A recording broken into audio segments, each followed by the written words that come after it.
जय श्री राम, जय श्री कृष्ण, हर हर महादेव सभी को। तो आज जैसे कि आपने टाइटल देख लिया है, आज का हमारा विषय है कि क्या अद्वैत के अकॉर्डिंग मोक्ष का अर्थ किसी ब्रह्म ज्योति में लीन हो जाना है। क्या अद्वैतवादी लोग जो है वो ऐसा मानते हैं कि मोक्ष का अर्थ बस हम जो है वो कहीं ब्रह्म ज्योति है ऊपर, वहां पे जाकर हम लीन हो जाएंगे, या कोई ब्रह्म है जो एक कोई बाहर ही लेयर है, कोई तो वो ब्रह्म है उसमें जाके लीन हो जाना ही मोक्ष है। क्या अद्वैत में ऐसा माना जाता है? क्या अद्वैतवादी मोक्ष का अर्थ यह मानते हैं कि फिर हमारा अस्तित्व ही नहीं रहेगा? बहुत सारे ऐसे मिसकंसेप्शंस हैं, तो उसी को क्लैरिफाई करने के लिए ये वीडियो जो है वो मैं आज थोड़ा डिटेल में बनाऊंगा। तो हो सकता है बहुत बड़ा वीडियो ये हो जाए, लेकिन मैं अलग अलग उपनिषदों से, श्रीमद् भागवत महापुराण से, फिर उत्तर गीता जो महाभारत का भाग है उससे मैं प्रूव करने की कोशिश करूंगा कि अद्वैत के अकॉर्डिंग ऐसा नहीं है कि एकत्व का बोध हो जाने के बाद हमारा अस्तित्व मिट जाता है, हम कहीं पे जाके लीन हो जाते हैं, हम एग्जिस्ट ही नहीं करते। ये सब मिसकंसेप्शंस है, ये गलत फहमियों के कारण है।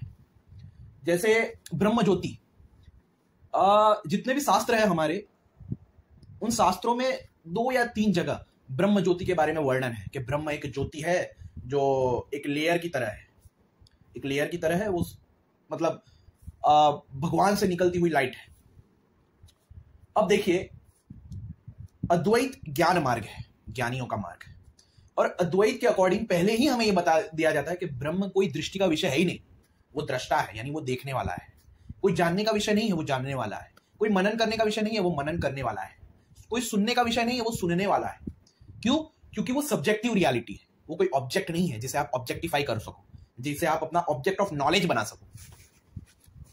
इसलिए ब्रह्म रियलाइजेशन की परिभाषा भी अद्वैत ने जहां पे की है, उन्होंने बताया कि ब्रह्म रियलाइजेशन और कुछ नहीं है, अनात्मा जो आप नहीं हो उन सबसे अपनी आइडेंटिफिकेशंस हटाकर अपने स्वरूप में स्थित हो जाना ही ब्रह्म रियलाइजेशन है। ऐसा सारे अद्वैतींस का मानना है, सभी अद्वैतींस ने ये कमेंट की है। तो इसलिए हम ऐसा नहीं मानते कि ब्रह्म कोई ऑब्जेक्ट है, वहां पे जाके उस ऑब्जेक्ट के साथ खुद का मर्ज हो जाना ही ब्रह्म रियलाइजेशन है या मोक्ष है या ऐसा सब। क्योंकि आप देखो, पुराणों में, उपनिषदों में हर जगह ब्रह्म को सर्वव्यापक कहा गया है। सर्वव्यापक का अर्थ क्या होता है?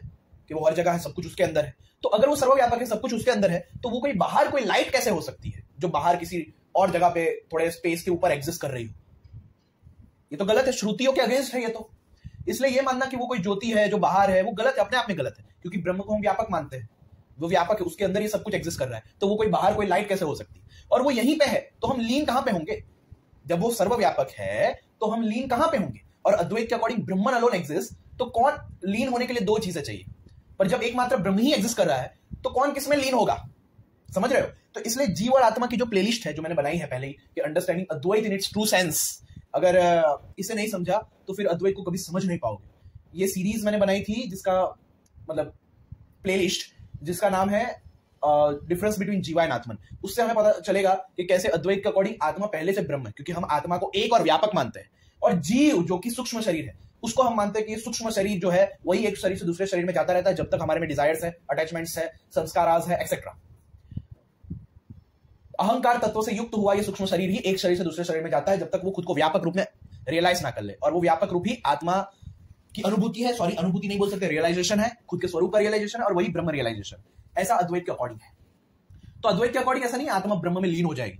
अद्वैत के अकॉर्डिंग आत्मा पहले से ब्रह्म है, लेकिन अभी रिसेंट जो हमारी अवस्था है वो अहंकार तत्व की अवस्था है, जो अहंकार तत्व सूक्ष्म शरीर होके एक शरीर से दूसरे शरीर में जाता रहता है।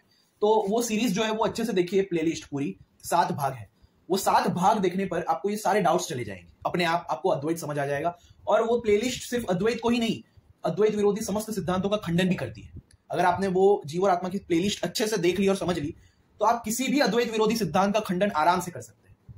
अगर अभी तक ना देखी हो तो वो उस प्लेलिस्ट के लिंक मैं अपने डिस्क्रिप्शन में और पिन कमेंट में डाल दूंगा, कि difference between, playlist of difference between जीवा एंड आत्मन, तो वो अच्छे से देखना। और अब से, आज से मैं एक सीरीज शुरू कर रहा हूं, जो प्लेलिस्ट के रूप में हो जाएगी पब्लिक, जिसमें मैं जितने भी मिसकंसेप्शंस हैं, जैसे कि आज सबसे बड़ा वाला मिसकंसेप्शन, क्या अद्वैत के अकॉर्डिंग आत्मा ब्रह्म में लीन हो जाए उसे ही मोक्ष बोलते हैं? क्या अद्वैत के अकॉर्डिंग खुद का अस्तित्व मिट जाना ही मोक्ष है? ऐसे जो मिसकंसेप्शंस हैं उसे दूर करते हुए आज मैं वीडियो बना रहा हूं। ऐसे और भी जो मिसकंसेप्शंस होंगे अद्वैत को लेकर, उनको क्लैरिफाई करते हुए मैं आगे भी वीडियोस बनाऊंगा। तो एक प्लेलिस्ट ही ये बन जाएगी जिसका नाम होगा कि क्लियरिंग मिसकंसेप्शंस रिगार्डिंग अद्वैत वेदांत। अद्वैत वेदांत के रिगार्डिंग जितने भी मिसकंसेप्शन है अलग अलग, जैसे कोई बोलता है कि भाई अगर हम ही ब्रह्म है तो हम पूजा क्यों कर रहे हैं, उपासना का क्या मतलब है। तो ऐसे सब अज्ञानता के कारण ऐसे मिसकंसेप्शन जो क्रिएट हुए हैं, और भी अलग अलग मिसकंसेप्शन है, उनको हम देखेंगे एक सीरीज में, एक प्लेलिस्ट में ही वो सारे मिसकंसेप्शन मैं दूर कर दूंगा, मैं कोशिश करूंगा। तो आज सबसे बड़ा मिसकंसेप्शन ब्रह्म ज्योति पे। देखो शास्त्रों में शब्द ब्रह्म की भी बात है, शब्द ब्रह्म जिसे ओम कहते हैं, तो ये भी ब्रह्म का एक एस्पेक्ट है। ओम, साउंड ऑफ साइलेंस भी जिसे कहा गया है, अनहद नाद भी जिसे कहा गया है। तो ये ओम की ध्वनि क्या है, ये भी ब्रह्म का एक स्वरूप है, लेकिन इसे क्या कहेंगे, शब्द ब्रह्म, इसे कहेंगे शब्द ब्रह्म। तो जैसे ही तो वैसे ही जैसे हम सबकी ऑरा होती है, जितने भी लोग हैं उनकी ऑरा होती है, ऑरा, वैसे ही सगुण साकार ईश्वर की भी कोई ऑरा होगी। प्रत्येक ऑब्जेक्ट की, प्रत्येक लिविंग बीइंग की एक ऑरा होती है, ऑरा। वैसे ही सगुण साकार ईश्वर की भी एक ऑरा है, जिसे ब्रह्म ज्योति कुछ कुछ जगह पे कहा गया है। लेकिन जो अद्वैत का ब्रह्म है, यानी जो ज्ञान मार्गियों का जो ब्रह्म है, ज्ञानियों का जो ब्रह्म है, उसको ब्रह्म ज्योति से जोड़ना यह मूर्खता है, क्योंकि हम वो ब्रह्म को कोई ऑब्जेक्ट मानते ही नहीं है कि वो कोई ऑब्जेक्ट है, वो कोई दृष्टि का विषय है, वो कोई जानने का विषय है। हम तो उसे दृष्टा मानते हैं, हम तो उसे जानने वाला मानते हैं, हम तो उसे जो सबके अंदर मनन करने वाला है वो मानते हैं।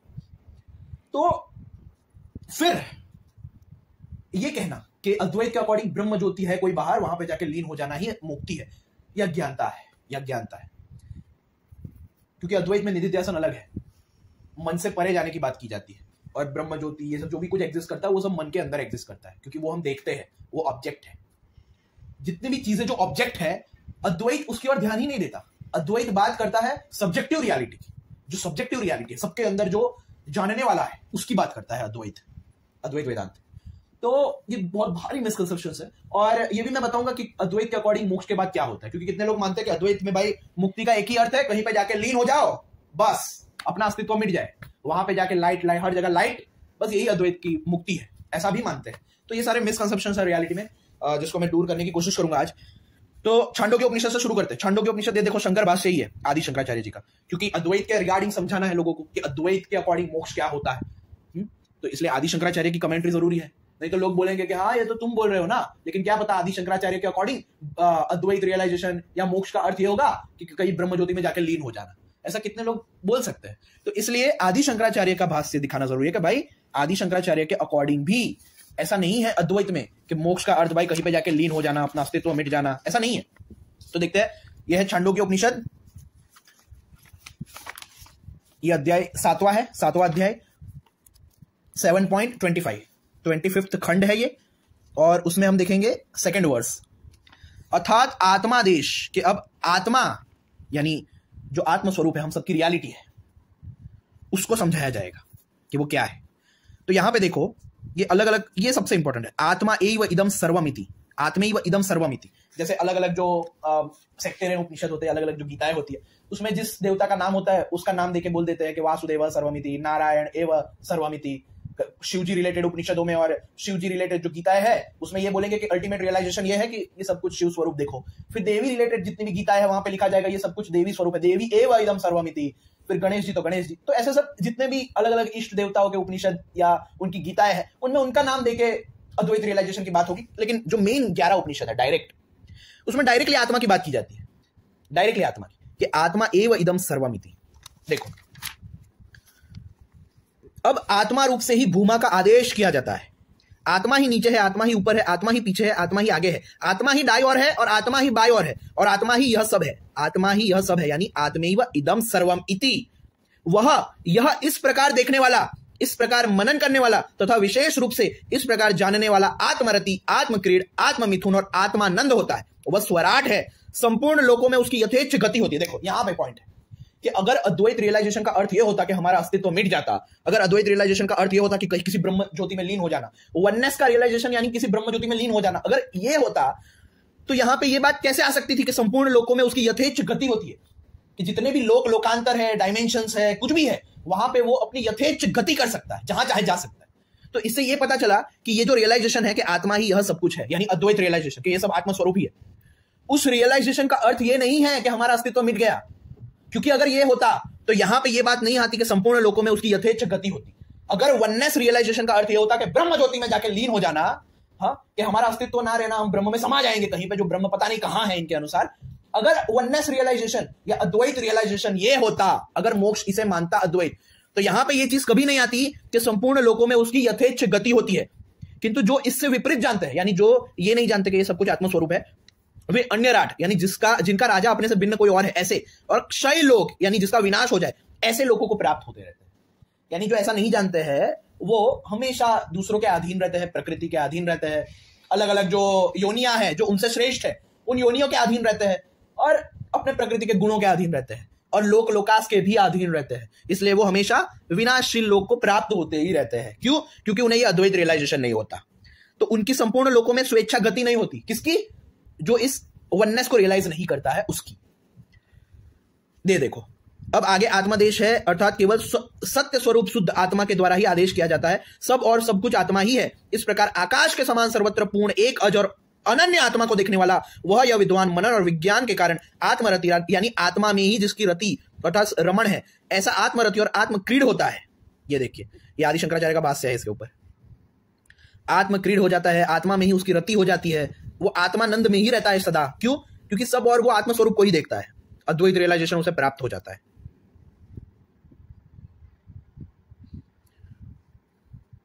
ये देखो, इस प्रकार लक्षणों वाला वह विद्वान जीवित रहता हुआ ही स्वराज्य पर अभिषिक्त हो जाता है तथा देहपात होने पर भी स्वराट ही होता है। क्योंकि ऐसा है, इसी से उसकी संपूर्ण लोकों में यथेच्छा गति होती है। देहपात होने पर भी स्वराट ही होता है। देहपात यानी मृत्यु के बाद। और क्या बोल रहे हैं? क्योंकि ऐसा है, इसी से उसकी संपूर्ण लोकों में यथेच्छ गति होती है। तो अगर आदि शंकराचार्य या अद्वैत के अकॉर्डिंग मोक्ष का अर्थ यह है कि भाई अद्वैत रियलाइजेशन यानी ब्रह्म में जाकर लीन हो जाना, तो आदि शंकराचार्य जी ये भाष्य क्यों करते कि देहपात हो जाने पर भी स्वराट ही होता है, यानी स्वयं ही स्वयं का मालिक होता है। क्योंकि ऐसा है, इसी से उसकी संपूर्ण लोकों में यथेच्छ गति होती है, वो जहां चाहे जा सकता है। अगर अद्वैत रियलाइजेशन या मोक्ष के बाद हम कहीं लीन हो जाते हैं तो यहां पे ये चीज आती ही नहीं कि वो संपूर्ण लोकों में यथेच्छ गति कर सकता है। समझ रहे हो? प्राण आदि पूर्व भूमिकाओं में इस उपासक की उनसे परिच्छिन्न ही स्वेच्छा गति बतलाई गई है। अतः सातिशय होने के कारण वहां उसका अन्य राजत्व स्वतः सिद्ध है।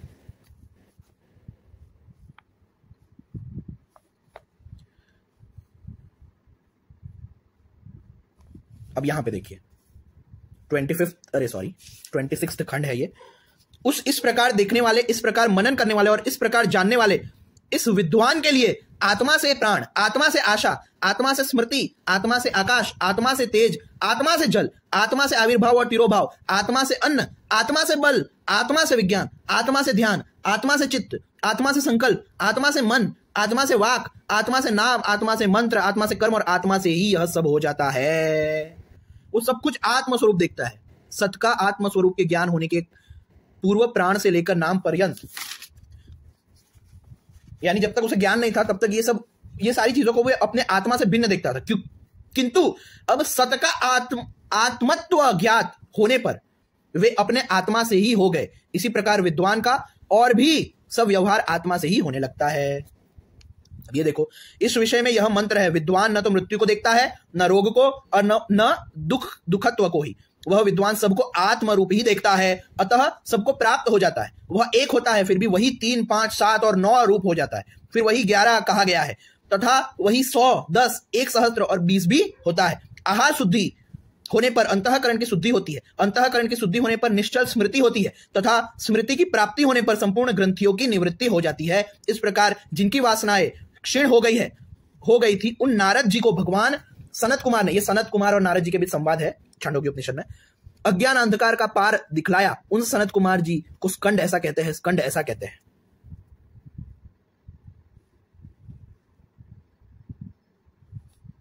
अब देखो, यहां पे एक चीज समझनी है। मैं आपको हमेशा एक दृष्टांत देता हूं, लहर और पानी वाला। लहर और पानी वाला दृष्टांत हमेशा मैं आपको देता हूं। तो आप ये सोचो, देखो अब कुछ लोग कुतर्की जो होता है, कुतर्की, वो ऐसा बोल देंगे कि क्या पता हम लहर नहीं है, हम तो ड्रॉप है, हम तो बूंद है, जो बूंद जो है वो समुद्र से बाहर निकल गई है, इसलिए भाई देखो बूंद जो है वो जब समुद्र में मिलेगी तब जाके एक आकार होगा या तब जाके रियलाइजेशन होगा। तो हम तो सिर्फ बूंद है जो समुद्र से बाहर है, तो इसलिए हम पूरा समुद्र नहीं हो सकते। अगर कोई ऐसा कुतर्क दे तो समझ लेना वो पहली बात तो वो अज्ञानी है, उसे फिलोसॉफी का 1% भी नॉलेज नहीं है। क्यों? क्यों? क्योंकि आप देखो, हम लहर और समुद्र का एग्जाम्पल ले सकते हैं, लेकिन बूंद और समुद्र का नहीं ले सकते। क्यों? क्योंकि ब्रह्म को तो सर्वव्यापक कहा गया है। ब्रह्म को सर्वव्यापक कहा गया है, कहा गया है कि उसके अंदर ये सब कुछ एग्जिस्ट कर रहा है। भगवान के अंदर ये सब कुछ एग्जिस्ट कर रहा है, भगवान ने सब कुछ व्याप्त करके रखा है। तो अगर भगवान के अंदर ये सब कुछ एग्जिस्ट कर रहा है, ब्रह्म ने सब कुछ व्याप्त करके रखा है, तो फिर ये वाला एग्जाम्पल हम दे ही नहीं सकते कि समुद्र यहां है और हम बूंद जो है वो कहीं और है। ये वाला एग्जाम्पल हम नहीं दे पाएंगे। इसलिए सर्वोच्च एग्जाम्पल यही है कि समुद्र के अंदर जो लहर है वो हमारी रिसेंट स्थिति है, क्योंकि समुद्र के अंदर जो लहर होगी वो समुद्र के अंदर है, समुद्र से उत्पन्न हुई है, समुद्र में स्थित है और समुद्र में ही वो चली जाएगी। और वही परम तत्व की परिभाषा है उपनिषदों में कि परम तत्व क्या है, तो कहते हैं कि जिससे ये सब उत्पन्न हुआ है, जिसमें ये सब स्थित है। ऐसा नहीं कि उत्पन्न होकर कहीं पे और भाग गया, जैसे बूंदे जो है वो समुद्र से कहीं और चली गई, ऐसा नहीं बोला है। बोला है वो ब्रह्म के अंदर ही स्थित है, ब्रह्म के अंदर ही स्थित है, क्योंकि ब्रह्म ने व्याप्त करके रखा है और ब्रह्म में ही समा जाएगी। इसलिए समुद्र और बूंद का एग्जाम्पल गलत है और समुद्र और लहर का एग्जाम्पल बिल्कुल सही है। ये समझ लो, ये पहली बात हमेशा याद रखना। दूसरी बात कि जब लहर ये जान जाती है कि वो पानी है, जब सेल्फ इंक्वायरी करके ये जान जाती है लहर कि मैं सिर्फ ये लहर का नाम रूप नहीं हूं, मैं पानी हूं, और पानी की दृष्टि से ये पूरा समुद्र पानी ही है, पूरे समुद्र में पानी के अलावा कुछ है ही नहीं, और जितनी भी लहरें हैं वो सब पानी ही है। तो क्या लहर ने जब ये जाना खुद को पानी के रूप में और पानी के रूप में एकत्व देखा, एकत्व कि पानी के रूप में ये सब नॉन ड्यूअल है समुद्र, तो क्या इसका अर्थ यह है कि लहर ने अपना अस्तित्व खो दिया, अब लहर जो है वो दूसरी लहरों को देख ही नहीं पा रही, अब लहर जो है उसको समुद्र दिख ही नहीं रहा? ऐसा नहीं है ना। उसका ये रियलाइजेशन क्या है? उसका ये रियलाइजेशन उसका एक्सपीरियंस है। अब उसका आईएमनेस जो है लहर का, वो सिर्फ वो लहर के स्पेसिफिक फॉर्म तक नहीं होगा। अब उसका आईएमनेस, वो जानेगा कि मेरा आईएमनेस जो है वो पूरा समुद्र ही मेरा आईएमनेस है, तो वो अपने आप को व्यापक अनुभव करेगा। तो वैसे ही आत्मज्ञान या अद्वैत रियलाइजेशन का अर्थ ये नहीं है कि हमारा अस्तित्व कहीं पे खो जाए, हम मिट जाए, हम कहीं पे लीन हो जाए। नहीं, ये अनुभव करना कि ये सब आत्म रूप से, कॉन्शियसनेस के व्यू पॉइंट से, अवेयरनेस के व्यू पॉइंट से ये सब एक है, क्योंकि सबके अंदर एक ही नॉन ड्यूअल अवेयरनेस है जो सबको व्याप्त करके रखा है, जिसने जो सबको व्याप्त करके रखे हुई है। और वो नॉन ड्यूअल अवेयरनेस एक अवेयरनेस की फील्ड, ये कॉन्शियसनेस की फील्ड के अंदर ही ये सब कुछ एग्जिस्ट कर रहा है। ये जान लेना और खुद को उस कॉन्शियसनेस की फील्ड के साथ आइडेंटिफाई कर लेना, यही नॉन ड्यूअल रियलाइजेशन। ऐसा नहीं है कि कहीं पे जाके लीन हो जाना। जब हम बोलते हैं अहम ब्रह्मस्मि या सर्वम खलुदम ब्रह्म, तो उसका अर्थ ये नहीं है कहीं पे जाके हम लीन हो गए, हमारा अस्तित्व मिट गया, ऐसा नहीं है। उसका अर्थ बस इतना है कि हमने जान लिया कि मैं ये इफेक्ट नहीं हूं। लहर क्या है? इफेक्ट। कॉज क्या है? पानी। तो खुद को जान लेना कि मैं ये इफेक्ट नहीं हूं, मैं कॉज हूं, और वो कॉज ही सारे लहरों के रूप में है, वो कॉज ही समुद्र के रूप में है।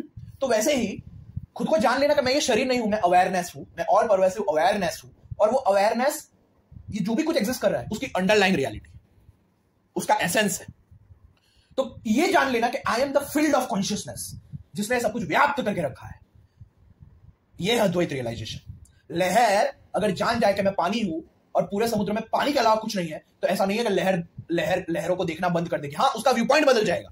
अब वो लहरों को इंडिपेंडेंट रियलिटीज नहीं देखेगी, अब देखेगी कि जितने भी लहरें हैं वो पानी ही है। और पानी क्या है? पानी हम सबका रियल स्वरूप है।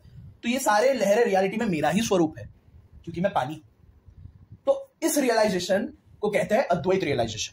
तो वैसा ही रियलाइजेशन एक अद्वैती को हो जाता है जब वो सेल्फ इंक्वायरी करके अपने कॉज को जान लेता है, इन सब का जो एसेंस है, जो अंडरलाइंग रियलिटी, अधिष्ठान है, उसको जान लेता है। जैसे एक मिट्टी का घड़ा, जब मिट्टी का घड़ा मानता है खुद को कि मैं तो बस ये मिट्टी का घड़ा हूं, तो वो ऐसा मानता है कि दूसरे मिट्टी के घड़े अलग अलग है। कोई मिट्टी का घड़ा बड़ा है, कोई छोटा है, कोई मिट्टी का ये खिलौना है, कोई मिट्टी का ये है, कोई मिट्टी का ये बर्तन है। तो वो सब कुछ अलग अलग देखता है कि ये सब अपने आप में इंडिपेंडेंट रियलिटीज है, सब मुझसे अलग है।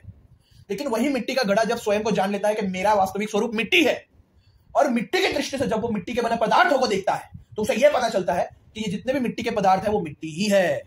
तो वो इस तरह से सारे मिट्टी के बने पदार्थों के बीच अपना नॉन ड्यूअलिज्म देखता है। अद्वैत रियलाइजेशन, इसे कहते हैं अद्वैत रियलाइजेशन। तो वैसे ही देखो, ये यहां पे क्या है? ये वही तो है कि सब कुछ आत्मस्वरूप जानना, यानी ऐसे रियलाइजेशन में होना, अपनी दृष्टि बदल जाना आत्मा से आके, ये सब आत्मस्वरूप ही है, ऐसा दिखता है, ऐसा मानता है वो। तो आप देखो, अगर कहीं अद्वैत रियलाइजेशन यानी कहीं पे जाके लीन हो जाना, कहीं पे जाके समा जाना, तो ये सब बातें यहां पे हो ही नहीं सकती थी। यथेच्छ गति कैसे होती उसकी, जो चाहे वो कर सके, जहां चाहे जा सके, फ्रीडम कैसे हो जाती। अच्छा, एक बात समझ लो कि माया, ये जो माया है जिसको आप लोग मानते हो कि बड़ी बलवान है, बड़ी दुष्कर है, हाँ, हमें अज्ञानता में रखे हुई है, बंधन का कारण है। आपको पता है ये बंधन उनके लिए ही है जो अभी तक रियलाइज नहीं हुए। जो सेल्फ रियलाइजेशन को प्राप्त कर लेते हैं उनके लिए यही माया स्वतंत्र शक्ति बन जाती है। स्वतंत्र शक्ति यानी उनकी पावर ऑफ इंडिपेंडेंस बन जाती है। फिर वो व्यक्ति जो चाहे कर सकता है। और ये तो भाई हर जगह हर ग्रंथ में लिखा है। अष्ट सिद्धियों में एक सिद्धि है ईशत्व। ईशत्व का अर्थ क्या है कि कंट्रोल ओवर प्रकृति, कंट्रोल ओवर एवरीथिंग। तो ईशत्व उसे प्राप्त हो जाता है। वो जो चाहे कर सकता है लेकिन वो कुछ करता नहीं है। क्यों? क्योंकि उसे पता है ये उसकी ही लीला है, इसलिए करने का भाव चला जाता है। हम सोचते हैं ना कि ये आत्मज्ञानी लोग इतना दुख देखते हुए भी कुछ करते क्यों नहीं? क्योंकि उन्हें पता है कि दुख भोगने वाले भी वही है और जो दुख दे रहा है वो भी वही है, और वो स्वयं ही अवेयरनेस के रूप में सब स्वरूप धारण करके लीलाएं कर रहे हैं। जब उन्हें ये रियलाइज हो जाएगा कि ये सब तो मेरी ही लीलाएं है, मेरा ही खेल मात्र है, तो फिर वो अपनी नियति में हस्तक्षेप क्यों करेंगे? सोचो, उनके लिए तो ये सब ड्रामा है, तो इसलिए वो हस्तक्षेप नहीं करते हैं। वरना वो बस उनके पास तो संकल्प शक्ति है, बस संकल्प किया और वो हो गया। ऐसी क्षमताएं होती है आत्मज्ञानियों में, लेकिन वो कुछ नहीं करते क्योंकि उन्हें पता है कि ये सब उनका ही खेल है। वही सबके अंदर अवेयरनेस के रूप में स्वयं का आस्वादन कर रहे हैं, स्वयं ही दुख भोग रहे हैं, स्वयं ही खुद को ही रचते हैं, खुद का ही पालन कर रहे हैं और खुद से खुद का विनाश भी कर रहे हैं। ऐसी दृष्टि हो जाती है आत्मज्ञानियों की। क्यों? क्योंकि उन्होंने सबकी नॉन ड्यूअल रियलिटी को जान लिया है, जो एसेंस है, जो अंडरलाइंग रियलिटी है। तो आपको इससे ये पता चल गया कि अद्वैत के अकॉर्डिंग ऐसा नहीं है कि मुक्ति का अर्थ भाई कहीं पे जाके लीन हो जाना, ये वो एक्सेट्रा। अब तैतरीय उपनिषद से भी हम देख लेते हैं। ये है तैतरीय उपनिषद।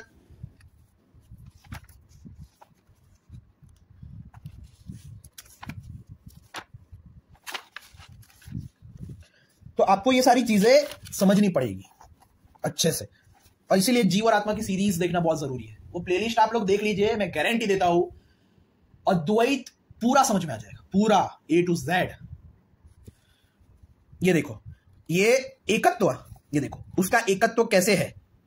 ये तैतरीय उपनिषद 3.10.5 ये बातें चल रही है कि वो कैसा एकत्व रियलाइज करता है। वो जो एकत्व रियलाइज करता है वो कैसा होता है, देखो उसका एकत्व कैसे है। तो सबका ये देखो, वह जो कि इस पुरुष में है और जो वह आदित्य में है वह एक है। देखो ये अद्वैत रियलाइजेशन फिर से आया है तैतरीय उपनिषद में। वह जो इस प्रकार जानने वाला है वह जो इस प्रकार जानने वाला है, इस लोक यानी दृष्ट और अदृष्ट विषय समूह से निवृत्त होकर इस अन्नमय आत्मा के प्रति संक्रमण कर। अब अन्नमय आत्मा और ये सब इसमें आगे भी समझाया गया। अन्नमय आत्मा का अर्थ क्या है? अन्नमय कोश, पंचकोश होते हैं हमारे, 5 कोश होते हैं। अन्नमय कोश, प्राणमय कोश, मनोमय कोश, विज्ञानमय कोश और आनंदमय कोश। ये 5 कोश होते हैं हमारे। तो उसी की बात कर रहे हैं। जब अद्वैत का रियलाइजेशन हो जाता है, इसका अर्थ क्या है कि उसने अपने आप को जान लिया कि वो अन्नमय कोश से भी परे है। इस प्राणमय आत्मा के प्रति संक्रमण कर, ये प्राणमय कोश से भी परे है। इस मनोमय आत्मा के प्रति संक्रमण कर, इस मनोमय कोश से भी परे है। इस विज्ञानमय आत्मा के प्रति संक्रमण कर, इस विज्ञानमय कोश से भी परे है। तथा इस आनंदमय आत्मा के प्रति संक्रमण कर, आनंदमय कोश से भी परे है। इन लोकों में कामना इच्छा अनुसार भोग भोगता हुआ और काम रूपी होकर इच्छा अनुसार रूप धारण कर। मतलब काम रूपी का अर्थ यह है कि जो चाहे वो रूप धारण कर सकता है। इच्छा अनुसार रूप धारण कर विचरता हुआ यह साम गान करता रहता है। साम वेद का ये गायन जो है वो गाता रहता है, यानी मतलब लीला की तरह संसार को देखता है। इन शॉर्ट इसका अर्थ ये है। तो यहां पे भी देखो, यहां पे मुक्ति बताई गई है कि जब पंच कोशों से परे अपने आप को जान लेता है, आत्मा को एकत्व का रियलाइजेशन कर लेता है, तो जहां चाहे देखो लोकों में कामान्नी यानी इच्छा अनुसार भोग भोगता हो, जो चाहे वो भोग भोगे, जो चाहे वो रूप धारण कर सके, ये सब क्षमताएं उसमें आ जाती। तो अगर अद्वैत रियलाइजेशन का अर्थ ये होता कहीं पे जाकर लीन हो जाना, अपना अस्तित्व मिटा देना, तो ये सब बातें कैसे संभव थी? लगाओ दिमाग, ये सब बातें कैसे संभव थी? पॉसिबल है क्या? लहर जब खुद को पानी रूप में जान लेती है और रियलाइज हो जाता है कि पानी ही इन सब लहरों के रूप में है और पानी ही एग्जिस्ट कर रहा है, यानी अद्वैत रियलाइजेशन हो जाता है उसे पानी के व्यू पॉइंट से, तो क्या लहर जो है वो अपना अस्तित्व खो देती है? क्या लहर जो है उसके लिए ये दूसरी लहरें दिखती नहीं है क्या उसे? अब कितनी बार अद्वैत में ऐसी बातें होती है कि उसका संसार नष्ट हो जाता है, वो जाग जाता है सपने से। हाँ, संसार उसके लिए एक तरह से पूरा नष्ट हो जाता है। तो कितने लोग मानते हैं कि मतलब अद्वैत रियलाइजेशन के बाद ये संसार दिखेगा ही नहीं।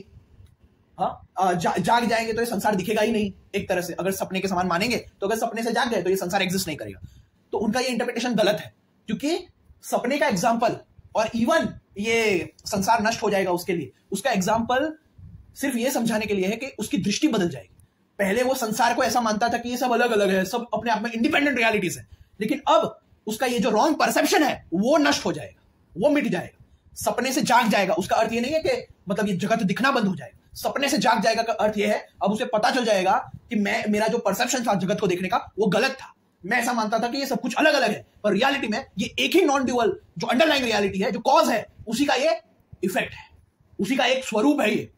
तो उसका जो परसेप्शन होता है, रॉन्ग परसेप्शन, फॉल्स परसेप्शन, इस फॉल्स परसेप्शन वाले जगत को कहा गया है कि ये फॉल्स परसेप्शन उसका नष्ट हो जाता है। ऐसा नहीं है कि जगत उसे दिखता नहीं है, पर उसकी जो दृष्टि थी जगत को देखने की, वो वाले रॉन्ग दृष्टि वाला जो जगत है वो नष्ट हो जाता है। उसके लिए वो जाग जाता है। वो अभी तक सपने में था कि उसे लग रहा था ये सब अलग अलग है, लेकिन जाग जाता है कि नहीं, ये सब अलग अलग नहीं है, ये सब एक ही कॉन्शियसनेस का स्वरूप है, एक ही परम तत्व का स्वरूप है। तो कितने लोग अद्वैत को जो मिस इंटरप्रेट करता रहता है कि भाई अद्वैत ऐसा मानता है कि रियलाइजेशन के बाद यानी हम सपने से उठ गए, मतलब ये जगत सपना है, मतलब सपने से उठने के बाद ये जगत दिखेगा नहीं, यानी रियलाइजेशन के बाद ये जगत दिखेगा नहीं। तो ये सब मिसकंसेप्शंस है। बिलीव मी, आपको अद्वैत का ज्ञान चाहिए तो रियल अद्वैतीज के पास जाके सीखो। ये जो मिस इंटरप्रिटेटर्स है उनके पास मत सीखो, क्योंकि वो हमेशा अद्वैत को मिस इंटरप्रेट ही करेंगे। कोई भी दुश्मन है वो क्या अपने सामने वाले को सही बताएगा? क्या सही से बताएगा? वो तो उसी तरह से बताएगा ना कि उसकी बदनामी हो सामने वाले की, क्योंकि वो दुश्मन है। हाँ, मान लो आपका कोई शत्रु है, आपका कोई दुश्मन है। अब उस दुश्मन को किसी ने आपके बारे में पूछा और वो व्यक्ति आपको अपना शत्रु मानता है, तो वो क्या आपके बारे में सही बातें बताएगा? वो क्या कोशिश करेगा कि मैं इस व्यक्ति के बारे में ऐसी बातें बताऊं कि जिससे ये जो ये जानना चाहता है उसको भी घृणा हो जाए उस व्यक्ति से, मिस इंटरप्रेट करके उसके बारे में बताओ। सही है ना? तो आप अद्वैत विरोधियों से अद्वैत क्यों सुनते हो? अद्वैत विरोधी जो है वो तो अद्वैत को मिस इंटरप्रेट कर करके ही बताएंगे ना। आपको इतनी तो बुद्धि लगानी चाहिए कि वो विरोधी है। क्या विरोधी कभी भी अपने सामने वाले पक्ष के बारे में अच्छी बात बोलेगा? अपने सामने वाले पक्ष को सही ढंग से रखेगा क्या आपके सामने? नहीं रखेगा। तो प्लीज अद्वैत विरोधियों से अद्वैत जानना बंद कर दो। वो पूर्व पक्षी गलत लेते हैं, उन्हें तो अद्वैत का पक्ष ही नहीं पता और दावा करते हैं हमने खंडन कर दिया, हमने खंडन कर दिया, हम आर्य नमाजियों ने खंडन कर दिया अद्वैत का, हम द्वैतवादियों ने मायावाद का खंडन कर दिया। पूरे दिन भौंकते रहते हैं। अरे उनका पूर्व पक्षी गलत है, उन्हें खुद ने अद्वैत को समझा नहीं है, वो क्या खंडन करेंगे? अगर आपको सच में अद्वैत जानना है तो किसी अद्वैतवादी के पास जाके सीखो, अद्वैत इन बुक्स को पढ़ो, अद्वैत इन आचार्यों के वर्क्स को पढ़ो। आप लोग विरोधियों से क्यों सीखते हो? विरोधियों से क्यों जानते हो? क्या विरोधी कभी भी सच बताएगा, सत्य बताएगा अपने क्या कहते हैं अपने पक्ष के प्रति, अपना जो पूर्व पक्ष है उसके बारे में? नहीं बताएगा। बस इतना सा कॉमन सेंस नहीं है लोगों में। वो अद्वैत विरोधियों के पास जाके अद्वैत को जानना चाहते हैं और फिर अद्वैत को इलॉजिकल बोलते रहते हैं। अद्वैत तो इलॉजिकल है, अद्वैत तो ऐसा है, अद्वैत में तो कुछ ही नहीं।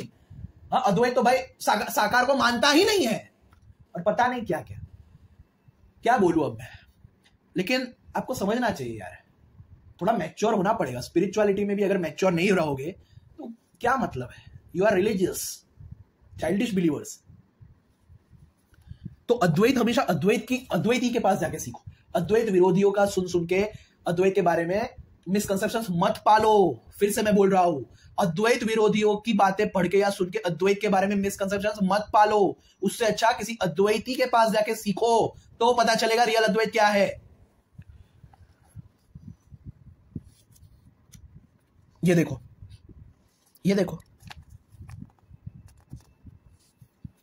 ये आदि शंकराचार्य का भाष्य भी देख लो इसके ऊपर, तो और थोड़ा आइडिया आ जाएगा।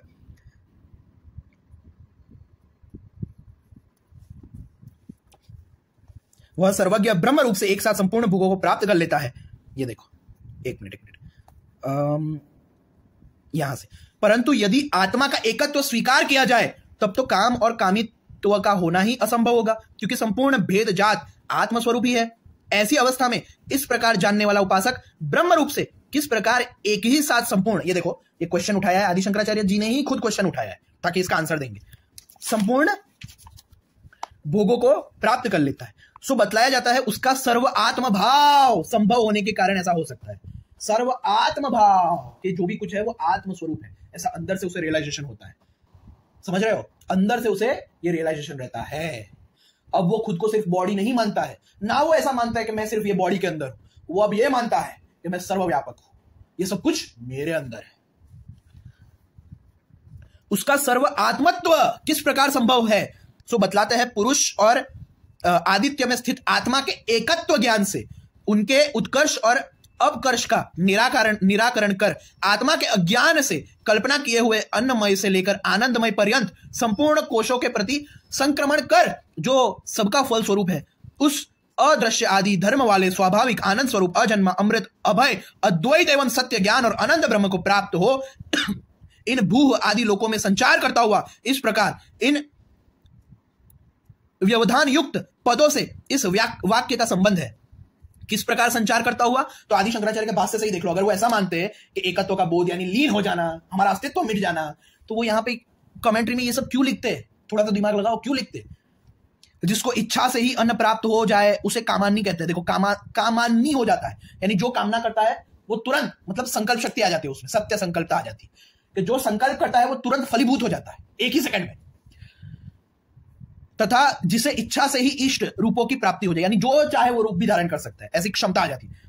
ऐसा काम रूपी होकर संचार करता हुआ अर्थात सर्व आत्म भाव से इन लोकों को अपने आत्म स्वरूप से अनुभव करता हुआ क्या कर, देखो सर्व आत्म भाव से इन लोकों को, यानी जो भी कुछ जितने भी लोक है उनको आत्म स्वरूप आत्म रूप से अनुभव करता हुआ क्या करता है? आत्म रूप से अनुभव। देखो, ऐसा नहीं लीन हो गया, लीन नहीं हुआ, बस रियलाइजेशन हुआ। वो जो गलत दृष्टि थी उसकी, जो गलत परसेप्शन था, फॉल्स परसेप्शन, वो मिट गया और वो अब अपने सही रूप में स्थित हो गया।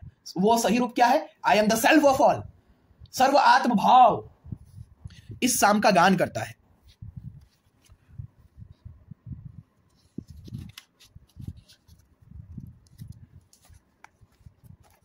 ये था तैत्तिरीय उपनिषद। देखो ये कितना लंबा वीडियो हो गया और अभी तो कितना कुछ दिखाना है। अब आते हैं मुंडक उपनिषद पे। मुंडक उपनिषद,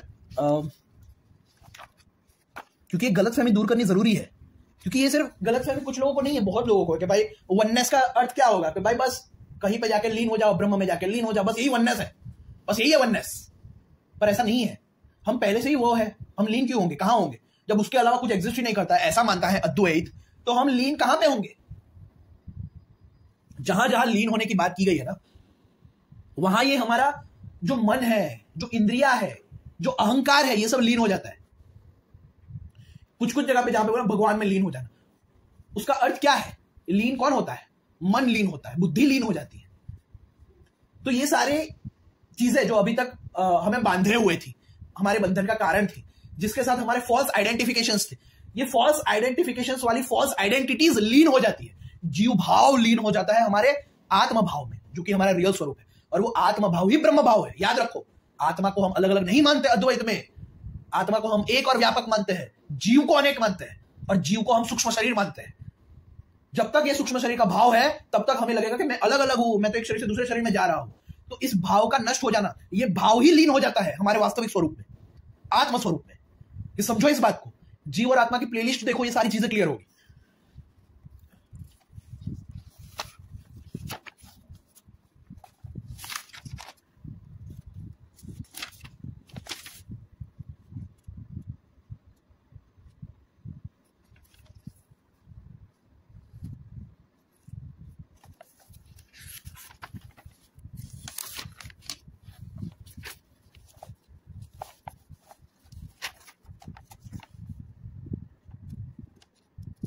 तो ये सारी चीजें समझनी जरूरी है, इसलिए मैं आपको बोल रहा हूं, अद्वैत विरोधियों से अद्वैत मत सीखो, अद्वैत के बारे में मिसकंसेप्शंस मत पालो अद्वैत विरोधियों का सुन सुन के। ये देखो, ये मुंडक उपनिषद है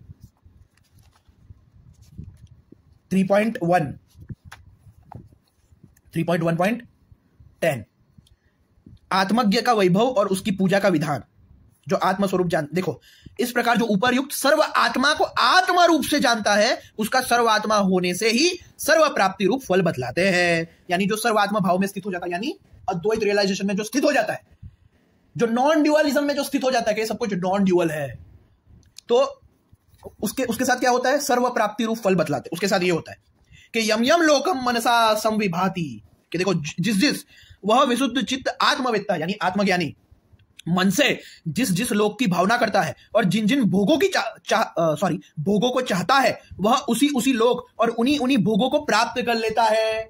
तो अगर अद्वैत रियलाइजेशन, वननेस का रियलाइजेशन ऐसा होता कि कहीं पे जाके लीन हो जाना है, तो ये बात कैसे पॉसिबल थी कि जिन जिन भोगों को चाहता है, जिन जिन लोकों की भावना कर, मतलब बस सत्य संकल्प था कि बस सोचा और वो हो जाता है। क्यों? क्योंकि मैंने क्या बताया था, his will becomes the will of this universe. स्वतंत्र शक्ति जो हमारे लिए माया है, आत्मज्ञानियों के लिए वो स्वतंत्र शक्ति हो जाती है, योग माया हो जाती है। योग माया उनकी इच्छा शक्ति, क्रिया शक्ति, ज्ञान शक्ति, सब कुछ हो जाती है। बस वो फिर इच्छा करता है और वो हो जाता है। ऐसी क्षमता उसमें आ जाती है। क्यों? क्योंकि वो सब कुछ को आत्मस्वरूप देखता है। जैसे आप इस बॉडी को आत्मस्वरूप मान रहे हो, इसलिए बॉडी पर आपका कंट्रोल है, बराबर। बॉडी को आप आत्मस्वरूप मानते हो, इसलिए बॉडी पर आपका कंट्रोल है। तो सोचो, अगर आपने बॉडी को नहीं, सर्व आत्म भाव को प्राप्त कर लिया, यानी जो भी कुछ एग्जिस्ट कर रहा है उसे ही अपना आत्मस्वरूप मान लिया, तो आप सब कुछ कंट्रोल कर सकते हो। सिंपल सा साइंस है, सिंपल सा लॉ है। अगर आप बॉडी खुद को मान रहे हो जबकि आप बॉडी नहीं हो, लेकिन बॉडी के साथ आइडेंटिफिकेशन होने के कारण, बॉडी को आत्मस्वरूप मानने के कारण अगर आप बॉडी को कंट्रोल कर पा रहे हो, तो अगर आपने खुद को सबके अंदर आत्मा में ही हूं, आत्मस्वरूप में सर्वव्यापक हूं, ऐसा खुद को मान लिया, तो आप सब कुछ को कंट्रोल कर सकते हो, है ना? सही है ना? इसमें क्या इलॉजिकल है? ये लॉजिकल है। आप सब कुछ कंट्रोल कर सकते हो, लेकिन कंट्रोल करने की भावना चली जाएगी, क्योंकि पता चल जाएगा कि सबके रूप में अगर मैं ही हूं और ये नियति मेरे ही अकॉर्डिंग चल रही है, तो मैं अपनी ही नियति में हस्तक्षेप क्यों करूंगा? इसलिए आपकी इच्छाएं चली जाती है, लेकिन स्वतंत्रता रहती है, स्वतंत्रता रहती है। ये देखो, वह विशुद्ध चित्त आत्मवेत्ता मन से जिस जिस लोक की भावना करता है, जिन जिन भोगों को चाहता है, वह उसी उसी लोक और उन्हीं उन्हीं भोगों को प्राप्त कर लेता है। इसलिए ऐश्वर्य की इच्छा करने वाले पुरुष आत्मज्ञानी की पूजा करें। ये देखो, ये जो उपासना का जो साइंस है ना, वो इसी से आया है। आत्मज्ञानियों की उपासना करनी चाहिए।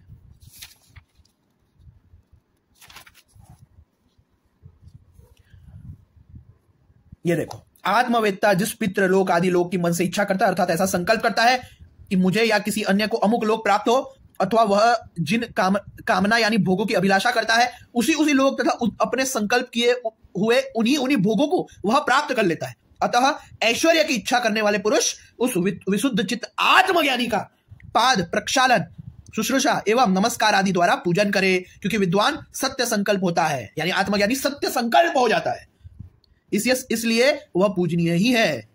वह आत्मवेत्ता इस परम आश्रय रूप ब्रह्म को, जिसमें यह समस्त जगत अर्पित है और जो स्वयं शुद्ध रूप से भासमान हो रहा है, जानता है। जो निष्काम भाव से उस आत्मज्ञ पुरुष की उपासना करते हैं, वे बुद्धिमान लोग शरीर के बीजभूत इस वीर्य का अतिक्रमण कर जाते हैं, अर्थात इसके बंधन से मुक्त हो जाते हैं। तो आपको अभी तक तो अंदाजा आ गया होगा कि अद्वैत ऐसा नहीं है जैसा लोगों ने बताने की कोशिश की है। अब ये देखो, भागवत पुराण से भी इसे हम प्रूव करेंगे। भागवत पुराण द्वितीय खंड, भागवत पुराण में हम देखेंगे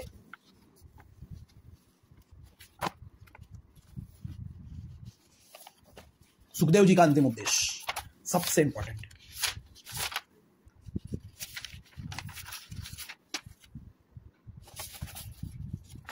ये देखो, सुखदेव जी का अंतिम उपदेश 12.5, उसमें आप देखो,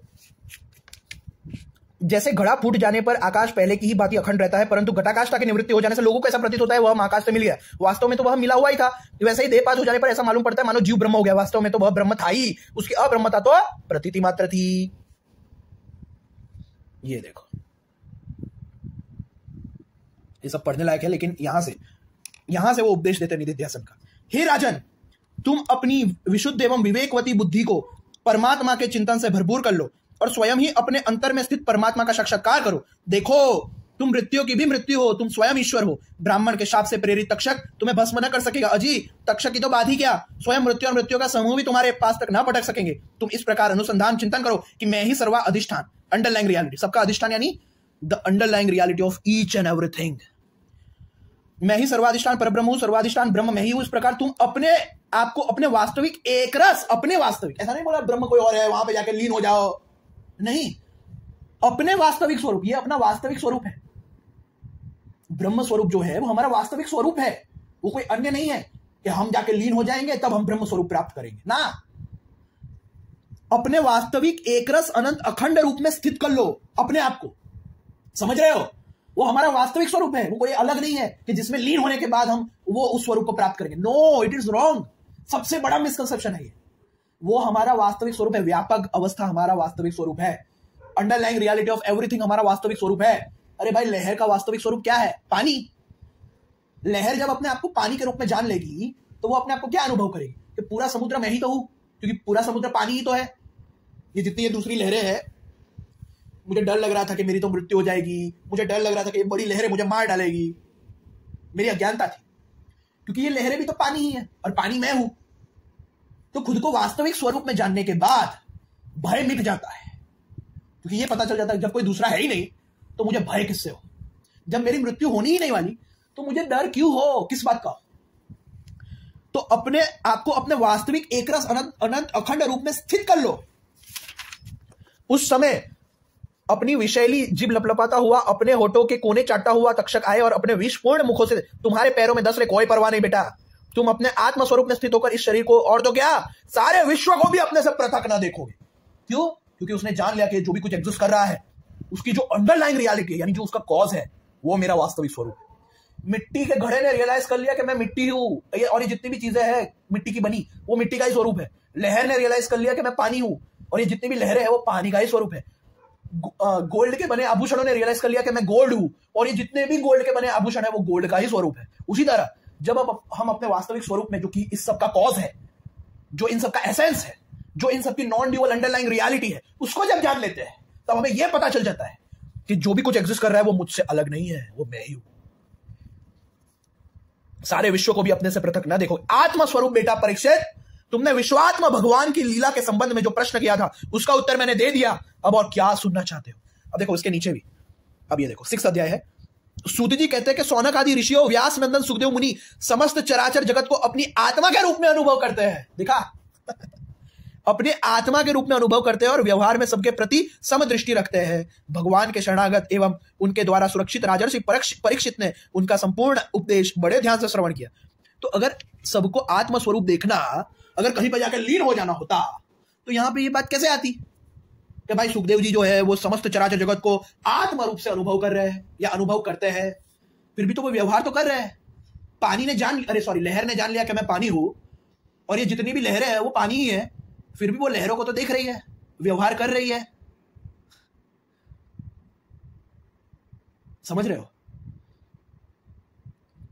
तो अद्वैत रियलाइजेशन का अर्थ ये नहीं है कि हमारा अस्तित्व मिट जाएगा। कई ऐसी जगह पे चले जाएंगे जहां हर तरफ बस लाइट लाइट लाइट ही दिखेगी। सब मिसकंसेप्शंस अद्वैत विरोधियों ने फैलाए हैं ताकि आप अद्वैत को इलॉजिकल मानो, ताकि आप अद्वैत से दूर हो जाओ, जो कि वास्तविक सनातन धर्म है। लेकिन ऐसा मत करना। मैं जानता हूं अब ये कलयुग है इसलिए ऐसा सब होगा ही, चांसेस बढ़ जाएंगे, लेकिन यार फिर भी कोशिश तो हम कर सकते हैं ना।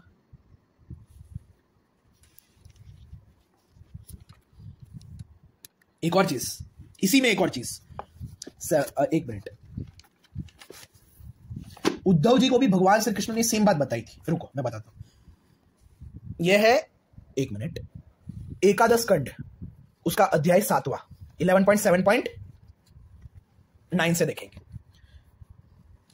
इसलिए उद्धव, ये श्री कृष्ण कह रहे हैं, तुम पहले अपनी समस्त इंद्रियों को अपने वश में कर लो, उनकी बागडोर अपने हाथ में ले लो, और केवल इंद्रियों को ही नहीं, चित्त की समस्त वृत्तियों को भी रोक लो, और फिर ऐसा अनुभव करो कि यह सारा जगत अपने आत्मा में ही फैला हुआ है। यानी आत्मा क्या है? व्यापक है, आत्मा में ही फैला हुआ। यानी रियलाइज करो कि आई am the underlying reality of everything. I am that consciousness field, I am that field of consciousness in which everything is existing. और आत्मा मुझ सर्व आत्मा इंद्रियातीत ब्रह्म से एक है, अभिन्न है। ये आत्मा ही ब्रह्म है, ऐसा रियलाइज करो उद्धव, ऐसा कृष्ण कह रहे हैं। जब वेदों के मुख्य तात्पर्य निश्चय रूप ज्ञान और अनुभव स्वरूप विज्ञान से भली भांति संपन्न होकर तुम अपने आत्मा के अनुभव में ही आनंद मग्न रहोगे और संपूर्ण देवता आदि शरीरधारियों के आत्मा हो जाओगे। देखो, सर्व आत्मा भाव की बात कर रहे हैं कृष्ण, सर्व आत्मा भाव की अवस्था की बात कर रहे हैं। एक मिनट, यह है अद्वैत रियलाइजेशन कि सबकी आत्मा हो जाओगे का अर्थ क्या है? कि तुम्हें पता चल जाएगा कि आई am the underlying reality of everything, I am the self of all, I am the awareness in everything. सबके अंदर जो अवेयरनेस है, जो विटनेस कॉन्शियसनेस है, जो ज्ञान स्वरूप, जो बोध स्वरूप है, वो मैं हूं। यानी सबके अंदर जो एसेंस है वो मैं हूं, सबके अंदर जो सोर्स है वो मैं हूं। उस रूप में खुद को जान लो, उसको कहते हैं सर्व आत्म भाव, सर्व आत्म भाव की अवस्था को प्राप्त करना।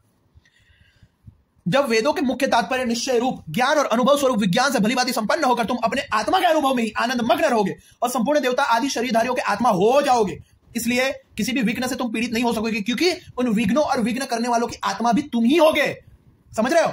जो पुरुष गुण और दोष बुद्धि से अतीत हो जाता है वह बालक के समान निश्चित कर्म से निवृत्त होता है, परंतु दोष बुद्धि से नहीं। ये देखो फिर यहां पे अटल वह समस्त प्रतीयमान विश्व को मेरा ही स्वरूप आत्म स्वरूप देखता है, इसलिए उसे फिर कभी जन्म मृत्यु के चक्कर में नहीं पड़ना पड़ता। देखा, ये बात है।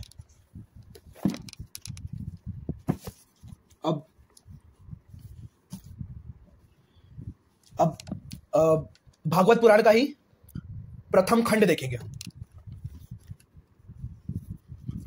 इसमें देखेंगे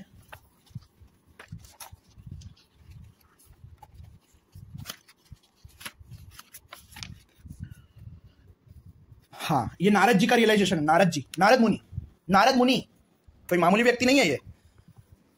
1.5.27 महामुने, जब भगवान में मेरी रुचि हो गई तब उन मनोहर कीर्ति प्रभु में मेरी बुद्धि भी निश्चल हो गई। उस बुद्धि से मैं इस संपूर्ण सत और असत रूप जगत को अपने परब्रह्म स्वरूप आत्मा में माया से कल्पित देखने लगा। देख रहे हो कि जब बुद्धि शुद्ध हो जाती है, यानी अंतःकरण शुद्ध हो जाता है, तो क्या होता है? आत्मज्ञान होता है। तो जब मुझे आत्मज्ञान हुआ तो मैंने ये रियलाइज किया कि जो भी कुछ एग्जिस्ट कर रहा है ना, सत असत रूप जगत, वो अपने परब्रह्म स्वरूप आत्मा में माया से कल्पित देखने लगा कि वो मेरा जो परब्रह्म स्वरूप है, ऐसा जो आत्म स्वरूप है, उसमें माया से कल्पित है ये सब। अब ये देखो कितना डायरेक्ट है, कितना स्ट्रेट फॉरवर्ड है ये कि पश्ये मई ब्रह्मणि कल्पितम परे, कि उसके बाद पश्ये मई ब्रह्मणि, मैंने अपने ब्रह्म स्वरूप में ये सब कल्पित देखा। देखो ऐसे और भी बहुत सारे रेफरेंसेस है, लेकिन अब मैं ज्यादा वीडियो लंबा नहीं करना चाहता। उपनिषदों में भी ऐसे बहुत और भी रेफरेंसेस थे, लेकिन मैंने कुछ कुछ दिखाया कि आपको आइडिया आ जाए। बाकी ऐसे तो और भी रेफरेंसेस है, हजारों है। अब लास्ट रेफरेंस में दिखा देता हूं उत्तर गीता। ये गीता संग्रह है जिसमें मैंने बताया था, देखो 25 गीता एक में है, एक ही में 25 गीता है। ये सब अलग अलग पुराणों से, महाभारत से, एक्सेट्रा एक्सेट्रा। तो हम आएंगे उद्धव गीता पे। अरे सॉरी, उद्धव नहीं यार, उत्तर गीता। उत्तर गीता का ये 4th अध्याय है, 4था अध्याय। अब उत्तर गीता क्या है? कोई बोलेगा भाई हम क्यों माने उत्तर गीता को? तो भाई ये महाभारत का भाग है, कुछ नहीं चलेगा, आपको मानना ही पड़ेगा। ये महाभारत है और महाभारत को आप नकार नहीं सकते हो, वो इतिहास है हमारा। ये देखो उत्तर गीता महाभारत के आश्वमेधिक पर्व के अंतर्गत अणुगीता नामक उप पर्व में मिलती है। देख लिया, ये महाभारत का भाग है, इसलिए भाई कोई मना नहीं कर सकता। अपना अहंकार साइड पे रखो। तो 4.24 देहधारी जीव जब योग के द्वारा आत्मा का यथार्थ रूप से दर्शन कर लेता है, उस समय उसके ऊपर त्रिभुवन के अधीश्वर का भी आधिपत्य नहीं रहता। देखा कि जब देहधारी जीव योग के द्वारा आत्मा का यथार्थ रूप से दर्शन कर लेता है, दर्शन यानी जान लेता है, ऐसा नहीं आत्मा कोई ऑब्जेक्ट ऑफ नॉलेज बन गया, ऑब्जेक्ट ऑफ एक्सपीरियंस बन गया, ऐसा नहीं है। दर्शन का अर्थ यह है कि रियलाइज कर लेता है, रियलाइज। तब उस समय उसके ऊपर त्रिभुवन के यानी तीनों लोगों के जो अधीश्वर है, यानी सगुण साकार ईश्वर, उनका भी आधिपत्य नहीं रहता। वह योगी अपनी इच्छा के अनुसार विभिन्न प्रकार के शरीर धारण कर सकता है, बुढ़ापा और मृत्यु को भी भगा देता है। वह न कभी शोक करता है न हर्ष। अपनी इंद्रियों को वश में रखने वाला योगी पुरुष देवताओं का भी देवता हो सकता है। वह इस अनित्य शरीर का त्याग करके अविनाशी ब्रह्म को प्राप्त होता है। संपूर्ण प्राणियों का विनाश होने पर भी उसे भय नहीं होता, सबके क्लेश उठाने पर भी उसको किसी से क्लेश नहीं पहुंचता। बस इतना ही है। तो मैंने आपको दिखा दिया कि भाई अद्वैत रियलाइजेशन का अर्थ ये नहीं है कि कोई ब्रह्म ज्योति है वहां पे जाके लीन हो जाना। अरे भाई कोई अगर उपनिषदों को भी पढ़ लेगा, पुराणों को भी पढ़ लेगा, उसे समझ में आएगा कि ब्रह्म की डेफिनेशन क्या है। अरे उसे व्यापक बताया गया है, वो व्यापक है तो वो किसी और स्पेस में कोई ब्रह्म ज्योति के रूप में कैसे रह सकता है? ये सब नॉनसेंसिकल बातें हैं यार, सच में, बिलीव मी। एक बार आप शास्त्रों को पढ़ो, आपको ये सब बातें नॉनसेंसिकल लगेगी कि इतना भारी मिसकंसेप्शंस, इतने सारे मिसकंसेप्शंस रियलिटी को लेकर, क्या बोलूं अब मैं। खैर पहले ही बहुत लंबा वीडियो हो गया है, तो एक तरह से ये जो प्लेलिस्ट मैं बनाने जा रहा हूँ कि क्लियरिंग मिसकंसेप्शंस रिगार्डिंग अद्वैत वेदांत, उसका ये पहला वीडियो था। और आगे और भी आएंगे, ये पूरी प्लेलिस्ट बन जाएगी, एक सीरीज ही हो जाएगी एक, क्योंकि ये जरूरी है। बहुत सारे मिसकंसेप्शंस है लोगों को अद्वैत को लेकर जो मुझे ही दूर करने पड़ेंगे। और हाँ, अगर इस वीडियो में कोई चीजें समझ में ना आई हो तो जीव और आत्मा की सीरीज देख लेना, या किसी को इच्छा है कि चलो मुझे अद्वैत वेदांत को समझना है, पहले से मुझे बिगिनिंग से समझना है, तो एक बार बस जीव और आत्मा की जो प्लेलिस्ट है मेरी, डिफरेंस बिटवीन जीवा एंड आत्मन, वो प्लेलिस्ट में अपने डिस्क्रिप्शन में और पिन कमेंट में भी डाल दूंगा। उस प्लेलिस्ट में 7 भाग है, वो अच्छे से देख लो। और उसके बाद अद्वैत वेदांत गुरु परंपरा की प्लेलिस्ट देख लो, क्योंकि उसमें भी बहुत सारे ऐसे मिसकंसेप्शंस है जो मैंने क्लियर किए हैं गुरु परंपरा को प्रूव करते करते, और मतलब सब कुछ समझाया है। उसमें बहुत सारे ऐसे मिसकंसेप्शंस है वो ऑटोमेटिकली समझाते समझाते ही क्लियर मैंने कर दिए है, डायरेक्टली या इनडायरेक्टली। तो अद्वैत वेदांत गुरु परंपरा की प्लेलिस्ट भी अच्छे से देखो। ये दोनों प्लेलिस्ट आप अच्छे से देख लो तो अद्वैत रिलेटेड कोई डाउट नहीं रहेगा, और आप किसी भी अद्वैत विरोधी को आराम से हरा सकते हो। इतना लॉजिक हो जाएगा आप में, इतनी बुद्धि आ जाएगी, फिलोसॉफिकली भी, स्क्रिप्चरली भी और लॉजिकली भी। आप किसी भी अद्वैत विरोधी को परास्त कर सकते हो, ऐसी क्षमता आप में आ जाएगी अगर आपने बस जीव और आत्मा की प्लेलिस्ट और अद्वैत वेदांत गुरु परंपरा की प्लेलिस्ट देख ली तो। बस इतना ही मुझे कहना है। जय श्री राम, जय श्री कृष्ण, हर हर महादेव।